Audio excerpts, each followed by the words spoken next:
नमस्कार दोस्तों, मैं राहुल आपका स्वागत करता हूं इस वीडियो लेक्चर पर। और दोस्तों, आज हम पढ़ने वाले हैं क्लास 8 की मैथ। ये एनसीईआरटी बेस होगी, ठीक है। एनसीईआरटी जो बुक है उस बुक के अकॉर्डिंग हम पढ़ेंगे, ठीक है। तो दोस्तों, इस चैप्टर का नाम है परिमेय संख्या। परिमेय संख्या, ठीक है दोस्तों। परिमेय संख्या को देखने से पहले हम कुछ संख्याओं के बारे में देखते हैं। जैसे कि पहले देखेंगे प्राकृत संख्या। प्राकृत संख्या क्या होती है। दूसरा पॉइंट देखेंगे पूर्ण संख्या क्या होती है, और धनात्मक संख्या कौन सी होती है, और ऋणात्मक संख्या कौन सी होती है, और पूर्णांक संख्या कौन सी होती है। ठीक है दोस्तों। अब देखो, प्राकृत संख्या क्या होती है, जो एक से प्रारंभ होती है। 1 2 3 4 ऐसे अनंत तक चलती रहती है, उसको बोलते हैं प्राकृत संख्या। पूर्ण संख्या क्या होती है, प्राकृत में जीरो मिलाने पर पूर्ण संख्या बन जाती है। 0 1 2 3 4 ऐसे चलता रहता है, जैसे 256 आगे चलता रहता है, ठीक है। अब धनात्मक संख्या, सभी प्राकृत संख्या और पूर्ण संख्या क्या होती है, आपके धनात्मक होती है। सभी प्राकृत और पूर्ण संख्याएं धनात्मक होती है, ठीक है। ऋणात्मक संख्याएं जैसे कि -1 -2 -3 ऐसे -256 ऐसे चलता रहता है, ठीक है। तो जब हम 0 1 2 3 यानी कि प्लस वाली संख्या और साथ में माइनस वाली संख्या दोनों को एक साथ ले लेते हैं, उस ग्रुप को नाम क्या दिया है, आपके पूर्णांक संख्या बोला है। उस ग्रुप को क्या बोला है, पूर्णांक संख्या, ठीक है दोस्तों। अब देखो, हम बात करते हैं प्राकृत संख्या, पूर्ण संख्या, धनात्मक संख्या, ऋणात्मक संख्या और पूर्णांक संख्या के बारे में हमने जान लिया। अब देखते हैं हम परिमेय संख्या के बारे में। तो परिमेय संख्या क्या होती है। परिमेय संख्या, आपके टॉपिक का नाम परिमेय संख्या ही है। देखो दोस्तों, परिमेय संख्या उसे कहते हैं जो हम P/Q के रूप में लिख सकते हैं, उसे परिमेय संख्या कहते हैं। जिसे हम P/Q के रूप में लिख सकते हैं उसे परिमेय संख्या कहते हैं। यानी कि हम किसके रूप में लिख सकते हैं, भिन्न के रूप में लिख सकते हैं, उसे परिमेय संख्या कहते हैं। जैसे 1/2, क्या 1/2 को हम P/Q के रूप में लिख सकते हैं। हाँ, P का मान हो गया 1, Q का मान हो गया 2, यानी कि ये एक परिमेय संख्या है। 3/4, क्या ये एक परिमेय संख्या है। हाँ बिल्कुल, क्योंकि P बराबर 3 और Q बराबर 4 है। इसका मतलब ये कि इसे 3/4 को हम परिमेय संख्या बोल सकते हैं। अगली संख्या -3/5/3, क्या ये परिमेय संख्या है। हाँ बिल्कुल। देखो, चाहे प्लस वाली हो चाहे माइनस वाली हो, सारी परिमेय संख्या होती है।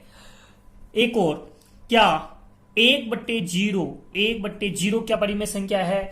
ये परिमेय संख्या नहीं है। इसकी एक ही शर्त है कि Q नॉट इक्वल टू 0, यानी Q का मान क्या नहीं होना चाहिए, 0 नहीं होना चाहिए। यदि Q का मान 0 हो जाता है तो वो परिमेय संख्या नहीं होती है। 0/1 क्या परिमेय संख्या है। हाँ, ये परिमेय संख्या है, ठीक है दोस्तों। अब देखो, 1/2 परिमेय संख्या, 3/4 परिमेय संख्या, -5/3 परिमेय संख्या, 0/1 परिमेय संख्या, लेकिन 1/0 यानी कि Q का मान 0 नहीं होना चाहिए। बस इतनी सी बात आपको ध्यान में रखनी है, ठीक है दोस्तों। अगला टॉपिक है परिमेय संख्याओं के गुणधर्म, जिसमें से पहला गुणधर्म है समवर्त। यानी कि समवर्त क्या होता है, देखो आपको पता चल गया परिमेय संख्या क्या होती है। P/Q के रूप में जिन संख्याओं को हम P/Q के रूप में लिख सकते हैं वो सभी परिमेय संख्याएं होती है, सिवाय Q नॉट इक्वल टू क्या होना चाहिए, 0 होना चाहिए। यानी Q का मान 0 नहीं होना चाहिए। तो योग के लिए देखेंगे, घटाव के लिए देखेंगे, गुणा के लिए देखेंगे और भाग के लिए देखेंगे कि ये सभी संख्याएं समवर्त होती है या नहीं। देखो, 1/2 प्लस 1/2 को जोड़ते हैं, योग के लिए देख रहे हैं। 1/2 और 1/2 को हम जोड़ते हैं तो कितना आ गया, 2 और 1 + 1 यानी कि 2/2 बराबर कितना हो जाएगा, 1।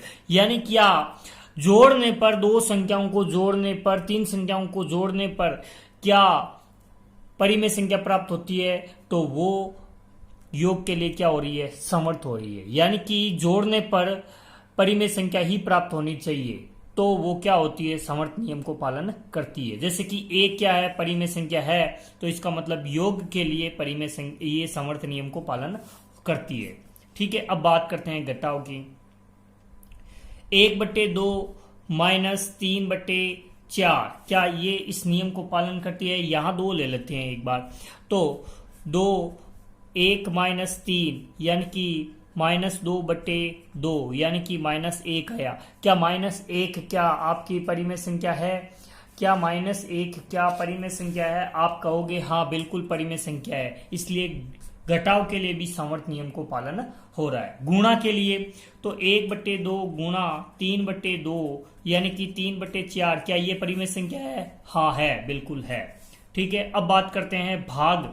तो भाग के लिए 1/2 भाग 3/2, 1/2 इसको उल्टा कर देंगे तो 2/3। क्या ये परिमेय संख्या प्राप्त हो रही है? हाँ बिल्कुल परिमेय संख्या प्राप्त हो रही है, लेकिन एक चीज को छोड़कर। यदि मान लो मैं जैसे कि 1/2 को भाग देता हूं 0 से, तो ये 0 क्या हो जाएगा, 1/2 0 हो जाएगा, 1/2 इंटू 1/0 यानी कि 0 से किसी भी संख्या यानी q बराबर क्या आ गया, q बराबर 0 आ गया, यानी कि q बराबर 0 होने पर हमारी परिमेय संख्या नहीं होती है, इसलिए भाग समर्थ नियम को पालन नहीं करता है। यह आपका पहला नियम था, गुणधर्म था। समर्थ योग के लिए, घटाव के लिए, गुणा के लिए तो समर्थ नियम पालन होता है, लेकिन भाग के लिए ये।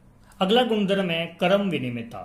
देखो क्रम विनिमयता क्या होती है, देखो a प्लस b बराबर किसके होगा, b प्लस a के, यानी कि क्रम बदलने पर भी हमें समान मान प्राप्त होता है। जैसे एक एग्जाम्पल लेते हैं हम, एक एग्जाम्पल मैंने लिया 1/2 प्लस 1/2, ठीक है, या फिर 3/2 लिख लेते हैं। 1/2 प्लस 3/2 क्या हो जाएगा, 4/2, यानी कि क्या प्राप्त हुआ, हमें 2 प्राप्त हुआ। क्या इसका क्रम बदलने पर भी ये उत्तर प्राप्त होता है? हाँ बिल्कुल प्राप्त हो रहा है। तो इसका मतलब ये है कि ये योग के लिए क्रम विनिमयता का नियम पालन हो रहा है। ठीक है, अब घटाने के इसी चीज को, इसी एग्जाम्पल को देखते हैं। 1 माइनस 3/2 बराबर 3/2 माइनस 1/2। ठीक है, इसका एलसीएम हो जाएगा 2 और कितना हो जाएगा, 1 माइनस 3 बराबर कितना हो जाएगा, -2/2, यानी कि माइनस का 1 उत्तर आ जाएगा। ठीक है, इसका RHS का।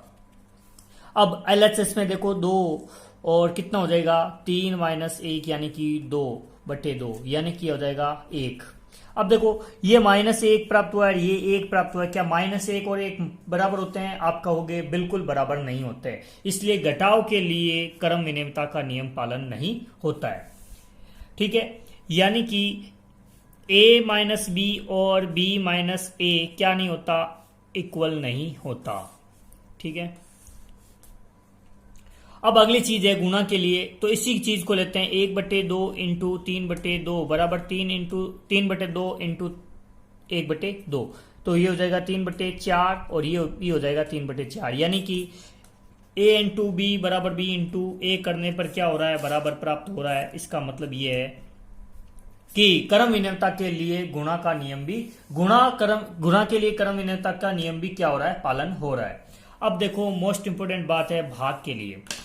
भाग के लिए क्या हो रहा है, इसी एग्जाम्पल को ले रहे हैं। 1/2 भाग 3/2 बराबर 3/2 भाग 1/2, तो 1/2 इस भाग को उल्टा कर देंगे तो गुणा में बदल जाएगा, तो 2/3 और ये हो जाएगा 3/2 गुणा 2/1।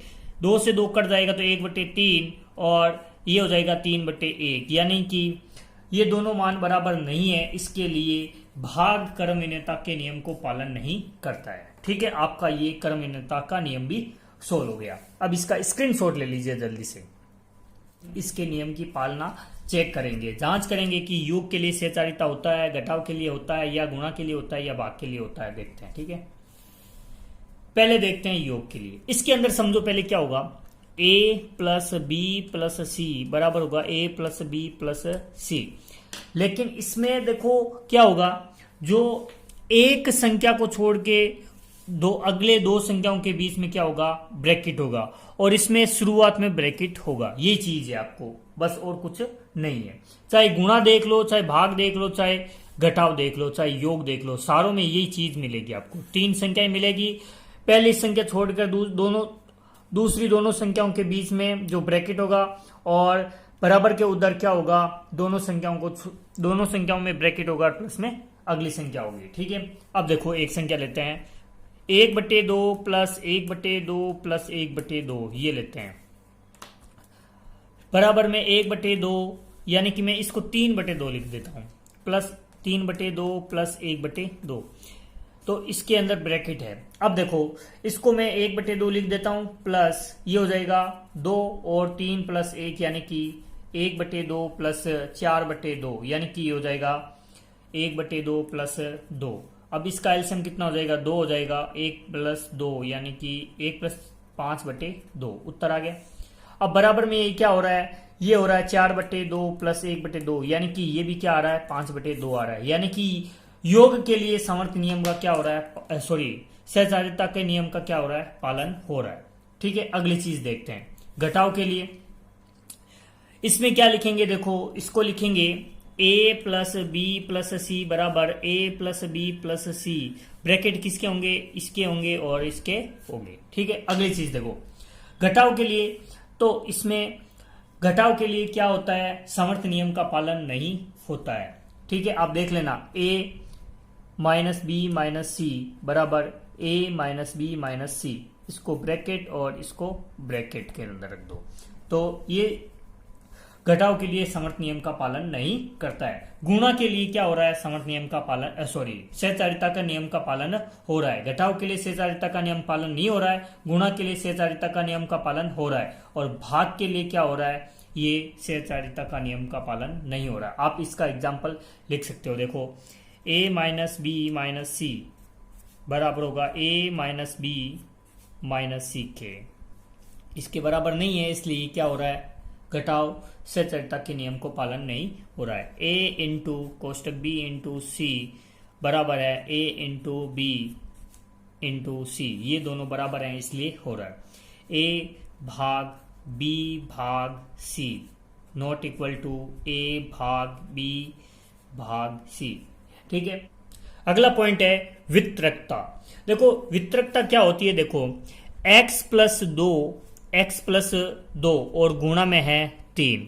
ठीक है, इसको ध्यान से समझना, x प्लस 2 और गुणा में है 3, इस 3 का अंदर गुणा करना है, तो 3x प्लस 2 इंटू 3, यानी कि 3x प्लस कितना हो जाएगा, 6। यही आपका क्या हो रहा है, वितरकता नियम है। अब देखो एक और एग्जांपल लेते हैं, 1/2 कोष्टक 3/2 प्लस 1/2, ये आपका क्या है, आपका ये प्रश्न है, एग्जाम्पल है, इसको अंदर क्या करना है, गुणा करना है, तो 1/2 गुणा 3/2 प्लस 1/2 गुणा 1/2, क्या हो जाएगा, 3/4 प्लस 1/4। ठीक है, ये आपका क्या हो रहा है, इसका उत्तर हो जाएगा कि 3 प्लस 1 बराबर 4/4 बराबर 1। यानी कि इस तरह से हल करना है, यानी कि a 2 संख्या होगी आपके ब्रैकेट के अंदर और 1 संख्या होगी आपके बाहर। ठीक है, इस प्रकार के तरीके के हल करने की प्रक्रिया क्या कहलाती है, वितरकता कहलाती है।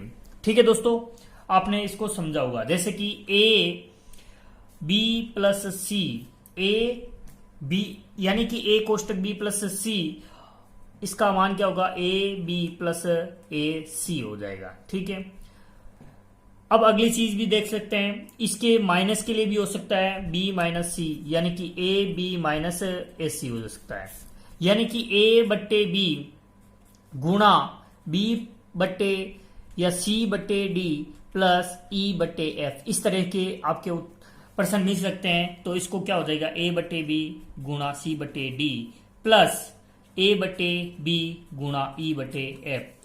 इसके सवाल हम जब प्रश्नावली 1.1 के सवाल करेंगे तो इसके सवालों को भी हम कर लेंगे। ठीक है दोस्तों, अपना अगला टॉपिक है योज्य प्रतिलोम और गुणात्मक प्रतिलोम।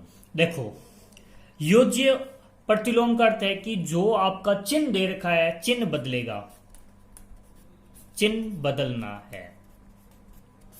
ठीक है, जैसे 1/2। अब देखो आपको ये किस में दिख रहा है, आप कहोगे सर प्लस में दिख रहा है, तो इसका क्या कर दो, चिन्ह बदल दो, तो -1/2 हो जाएगा। तो यानी यही क्या है, योज्य प्रतिलोम है। यदि -3/2 आता है, पूछे कि इसका योज्य प्रतिलोम बताओ, तो इसका योज्य प्रतिलोम क्या हो जाएगा, 3/2 हो जाएगा। ठीक है दोस्तों, अगली चीज देखते हैं गुणात्मक प्रतिलोम। गुणात्मक प्रतिलोम क्या होता है, जो भी संख्या दे रखी है उसको क्या कर दो, उल्टा कर दो। जो भी संख्या दे रखी है उसको क्या कर दो, उल्टा कर दो। जैसे कि 1/2 का गुणात्मक प्रतिलोम ज्ञात कीजिए, तो इसका क्या हो जाएगा, 2/1 हो जाएगा।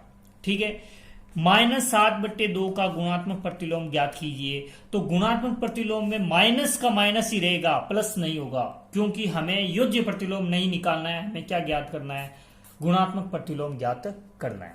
ठीक है, अब देखो -7/2 का क्या हो जाएगा, 2/7। ठीक है, ये आपका योज्य प्रतिलोम हो गया और ये आपका गुणात्मक प्रतिलोम हो गया। हमारा अगला पॉइंट है परिमेय संख्याओं का संख्या रेखा पर निरूपण। देखो ये आपकी एक रेखा है, मान लो ये 0 से स्टार्ट हो रही है और 5 के मध्य है। ठीक है, इसके बीच में आपका 1 होगा, 2 होगा, 3 होगा, 4 होगा। ठीक है, अब इस संख्या रेखा पर आपको मान लो 1/2 को प्रदर्शित करना है। किसको प्रदर्शित करना है, 1/2 को प्रदर्शित करना है। तो 1/2 कौन किसके बीच में आता है, 0 और 1 के बीच में आता है। 0 और 1 के बीच में आता है, तो इसके मध्य में क्या करेंगे, इसको क्या करेंगे, 1/2 लिख के प्रदर्शित करेंगे। ठीक है दोस्तों, अब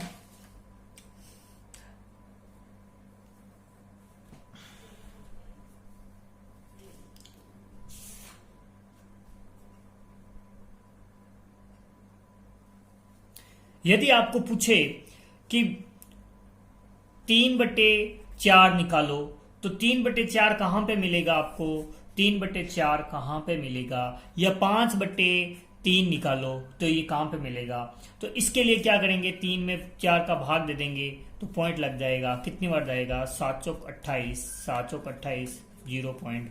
पॉइंट 75 कहां पे आता है, तो आपको पता है 1 और 0 और 1 के बीच में आता है, तो 0 और 1 के बीच में क्या करेंगे, इसको प्रदर्शित करेंगे। 5/3 यानी 5 में 3 का भाग देंगे तो एक बार जाएगा, पॉइंट लगा दो, तो कितनी बार जाएगा, 6×3 18, तो 1.6 यानी कि 1 के उधर जाएगा। तो 1.6 मान लो यहां है, तो इसको 5/3 को प्रदर्शित कर देंगे। ये आपका था संख्या रेखा पर परिमेय संख्याओं को संख्या रेखा पर निरूपण करना। दोस्तों अपना अगला पॉइंट है कि दो परिमेय संख्याओं के मध्य परिमेय संख्या ज्ञात करना। ठीक है, जैसे कि आपके पास 3/10 और 7/10 है, इनके बीच में क्या निकालना, आपको परिमेय संख्या बतानी है। ठीक है, परिमेय संख्या बतानी है। तो देखो 3/10 ये हो गया और 7/10 ये हो गया, तो इनके मध्य कौन सी संख्या होगी, 4/10 हो जाएगी, एक हो जाएगी 5/10 और एक हो जाएगी 6/10, यानी कि इनके मध्य कितनी परिमेय संख्या है, 3 परिमेय संख्या है।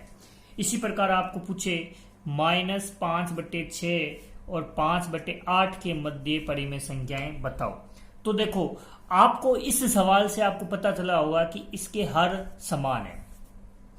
जब भी आपको दो परिमेय संख्याओं के मध्य परिमेय संख्या ज्ञात करनी होती है, तो आपको क्या करना है, हर को बराबर करना है, सिर्फ इतना काम करना है। तो इसको मैं हर को बराबर कर देता हूं, तो -5/6 गुणा किसका करूंगा कि ये 6 और 8 दोनों बराबर हो जाएंगे। आप कहोगे इसको 4 से गुणा कर दो, तो ये हो जाएगा -20/24। ठीक है, अब इसको 24 के बराबर करना है, तो किससे गुणा करेंगे, 3 से, तो ये हो जाएगा 15/कितना हो जाएगा, 24। अब क्या ज्ञात करना है, -20/24 से लेकर आपको 15/24 के मध्य की परिमेय संख्या ज्ञात करनी है।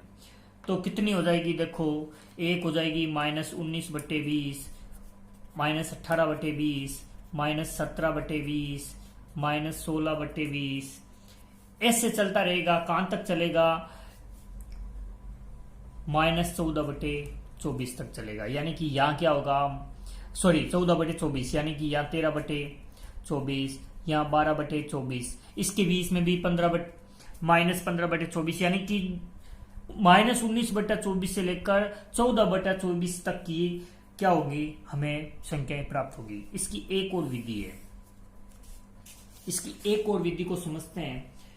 जैसे कि आपके पास a है और b है, इनके बीच में परिमेय संख्या को ज्ञात करना है। इनके बीच में क्या करना है, आपको परिमेय संख्या ज्ञात करनी है।